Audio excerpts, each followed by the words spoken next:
Ukraina Yevropadagi boshqa har qanday davlatdan ko'ra ko'proq ekin maydoniga ega.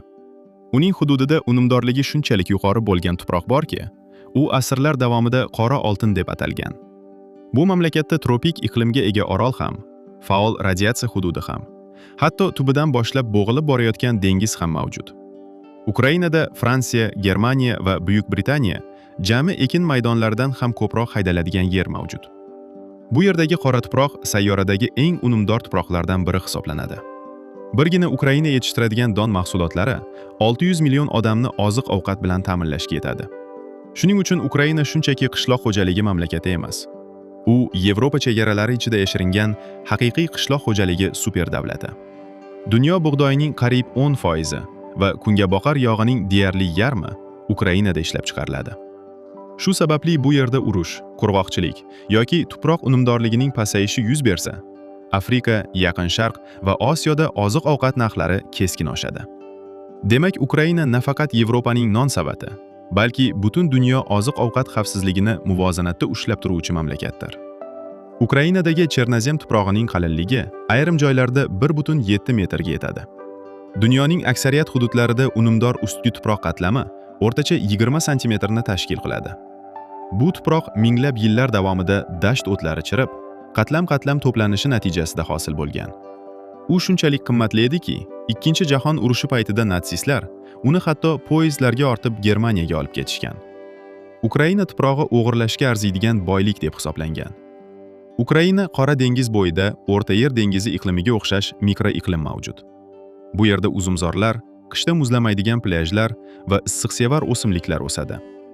Qrim yarimorolining janubiy qirg'og'i Shimoliy Qozog'iston bilan deyarli bir xil kenglikda joylashgan bo'lsa ham, tashqi ko'rinishi Fransiyaning mashhur Rivierasini eslatadi. Qora dengiz havoni iliqlashtiradi. Qrim tog'lari esa shimoldan keladigan sovuq shamollarni to'sib turadi. Geografik jihatdan bunday iqlim bo'lishi kutilmaydi, ammo u mavjud. Aynan shu geografik joylashuv Qora dengizga hukmronlik qiluvchi yarimorol va mintaqadagi yagona muzlamaydigan harbiy port. Qrim nega asrlar davomida urushlar markazida bo'lganini tushuntiradi. Bu hudud uchun Usmonli imperiyasi, Buyuk Britaniya va Rossiya kurash olib borgan. Demak, bu mikroiqlim shunchaki sayyohlik maskanini emas, balki Yevropa tarixidagi eng strategik va bahsli hududlardan birini yaratgan. Qora dengiz kimyoviy jihatdan ikki qismga bo'lingan. Yuqoridagi taxminan 150 metr suv qatlamida kislorod, baliqlar va odatiy dengiz hayoti mavjud. Ammo undan pastda mutlaqo boshqacha dunyo boshlanadi.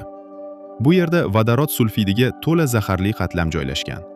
Unda na baliqlar, na kislorod bilan nafas oladigan bakteriyalar yashay oladi. Dengiz hajmining qariyb 90% aynan shu biologik jihatdan o'lik suvdan iborat. Ukraina qirg'oqlari ana shunday noyob va xavfli dengiz bilan tutashgan.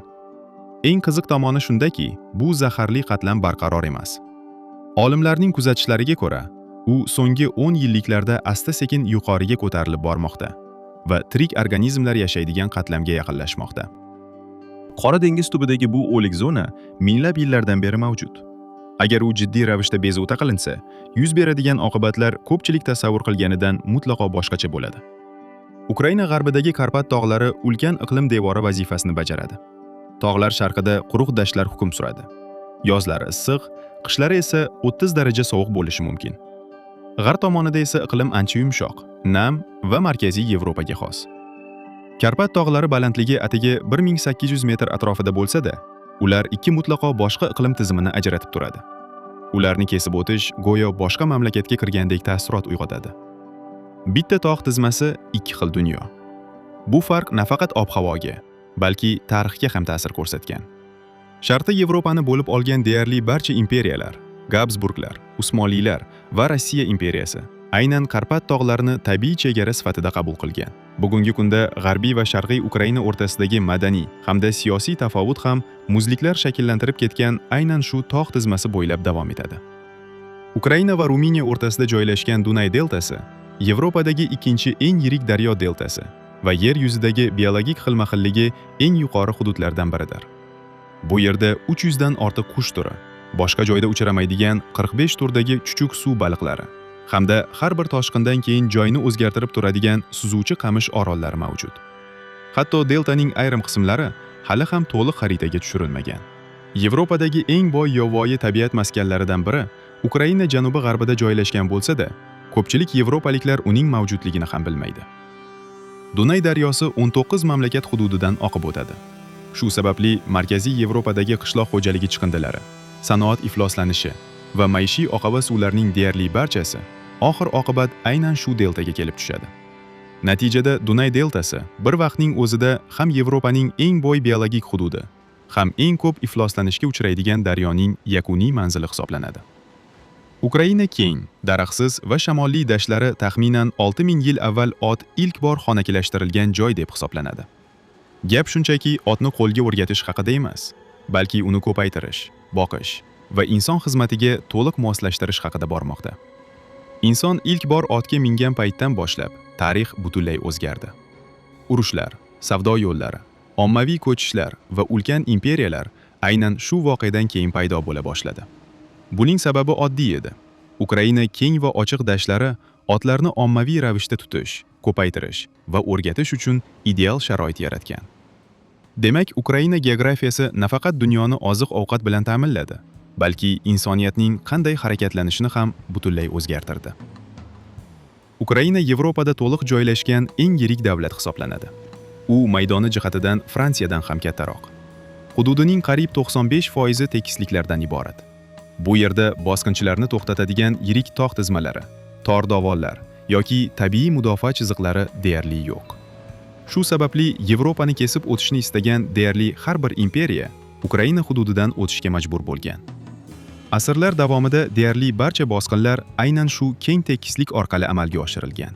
Ukraina geografiyasi mamlakatni himoya qilmagan. Aksincha, ming yillar davomida bosqinchilarni o'ziga chorlab kelgan.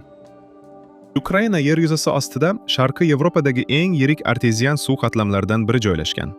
Bu yerda suv o'tkazmaydigan tog' jinslari ostida yuqori bosim ostida saqlanadi.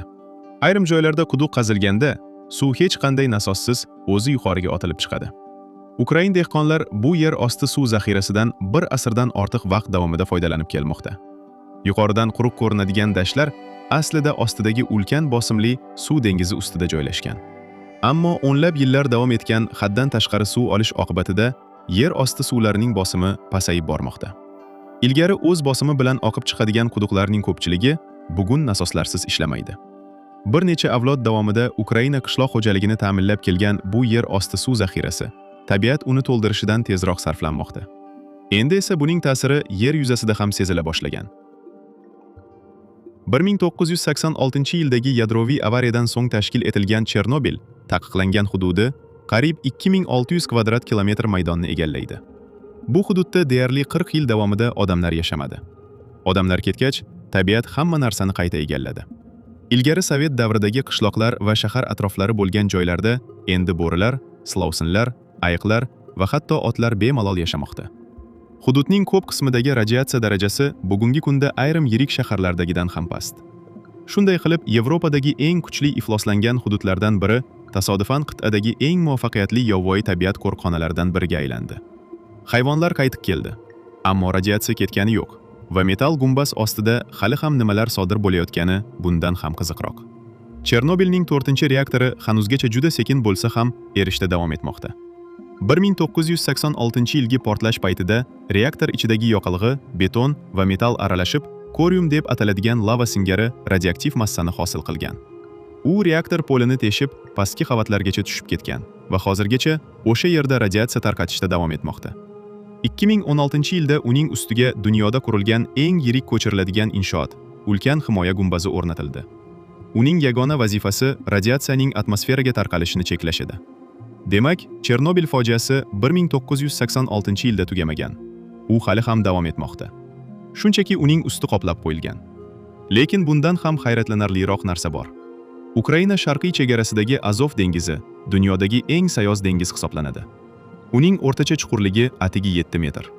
U shunchalik sayozki, kuchli shamol suvni bir tomonga surib yuborganda, qarshi qirg'oqda dengiz tubi ochilib qolishi mumkin. Sanoat ifloslanishi, daryolar yo'nalishini o'zgartirish va qishloq xo'jaligi chiqindilari tufayli dengiz sho'rligi keskin o'zgarib ketgan. Bir paytlar dunyoning eng sermahsul baliqchilik hududlaridan biri bo'lgan Azov dengizi asta-sekin yo'qolib bormoqda. Asrlar davomida bu dengiz Sharqiy Yevropa va Yaqin Sharqni anchus, kilka va osyotir baliqlari bilan ta'minlagan. Bugungi kunda baliq zaxiralarining kamayishi butun mintaqadagi oziq-ovqat ta'minotiga ta'sir ko'rsatmoqda. Ko'pchilik e'tibor bermaydigan bu dengiz millionlab odamlar uchun muhim oziq-ovqat manbai bo'lgan va u deyarli yo'qolish arafasida. Endi diqqat qiling, chunki bu butun mamlakatga bo'lgan qarashingizni o'zgartirishi mumkin. Ukraina dunyodagi eng yirik marganets rudasi zaxiralariga ega. U po'latni mustahkam qiladigan asosiy elementlardan biridir. Usiz zamonaviy qurilish, kemasozlik va qurol-yarog' ishlab chiqarish sanoat miqyosida deyarli imkonsiz bo'lardi. Demak, Ukraina nafaqat dunyoni oziq-ovqat bilan ta'minlaydi, balki butun global sanoat iqtisodiyoti tayanadigan muhim mineralning ulkan zaxiralariga ham ega. Bu yerdagi yer faqat unumdor emas. U zamonaviy dunyo qurilishi uchun strategik ahamiyatga ega. Qora dengiz tubidagi vodorod sulfididan iborat o'lik qatlam barqaror emas. U asta-sekin yuqoriga ko'tarilib bormoqda. Vodorod sulfidi esa juda oson alangalanadigan gaz hisoblanadi. 1927-yilda Qora dengizda sodir bo'lgan zilzila natijasida dengiz tubidan katta miqdorda gaz ajralib chiqqan va u alangalangan. Guvohlar dengiz yuzasidan osmonga ko'tarilgan olovlarni ko'rganliklarini aytishgan. Ba'zi olimlar kuchli zilzila sodir bo'lsa, vodorod sulfidi qatlamining keskin buzilishi mumkinligini modellashtirgan. Shunday ekan, Qora dengiz tubidagi bu o'lik zona shunchaki zaharli emas. Muayyan sharoitlarda u yonib ketishi ham mumkin. Bir tomonda alangalanishi mumkin bo'lgan dengiz, ikkinchi tomonda esa hali ham erishda davom etayotgan yadroviy reaktor. Ammo bundan ham qiziqrog'i bor. Ularning ostidagi yer o'zi ham o'zgarib bormoqda. Bu esa birinchi faktning davomi. Ukraina hududi ayrim qismlarida yer asta-sekin cho'kmoqda. Buning sabablaridan biri muzliklardan keyingi cho'kish. Minglab yillar avval ulkan muz qatlamlari bosib turgan hududlar muzlar erigach hamon sekin asta pastga cho'kishda davom etmoqda. Bunga yana yer osti suvlarining haddan tashqari ko'p tortib olinishi ham qo'shilmoqda. Natijada Ukrainaning ayrim hududlari bugungi kunda 100 yil avvalgiga qaraganda sezilarli darajada pastroq joylashgan. Tasavvur qiling, dunyodagi eng unumdor tuproq bosim ostidagi ulkan yer osti suv zaxirasi ustida joylashgan. Yonida zaharli va ma'lum sharoitda alangalanishi mumkin bo'lgan dengiz bor. Uning yaqinida esa hali ham radioaktiv moddalar saqlanayotgan, sekin erishda davom etayotgan yadroviy reaktor mavjud. Va bularning barchasi joylashgan yer o'zi ham asta-sekin, jimjitlik bilan va to'xtovsiz cho'kib bormoqda. Agar siz geografiya orqali dunyoni tushunishni yoqtirsangiz, kanalga obuna bo'ling va izoh qoldiring.